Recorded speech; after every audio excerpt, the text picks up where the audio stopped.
بسم اللہ الرحمن الرحیم۔ جیسا کہ ہم نے وعدہ کیا تھا کہ دعا سیریز کو جاری رکھنے کا، تو اس سیریز کی آج 31ویں دعا کے ساتھ حاضر ہیں۔ یہ دعا الجامع الصحیح اور صحیح مسلم میں روایت ہوئی ہے۔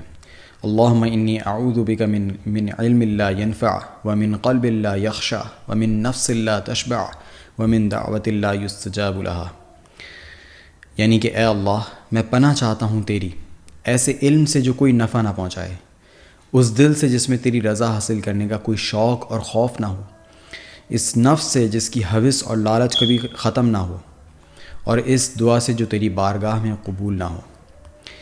اس دعا پہ غور کرنے سے معلوم ہوتا ہے کہ نبی صلی اللہ علیہ وسلم نے روحانی الجھنوں کا سارا علاج اس دعا میں مانگ لیا ہے۔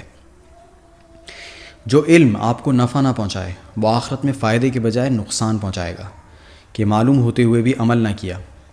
اور اگر دل میں اللہ کا خوف نہ ہو، نہ اللہ کی رضا کی طلب ہو، تو ایسا دل نیکی کی طرف سے خالی اور بدی کی طرف مائل کرنے والا ہوتا ہے۔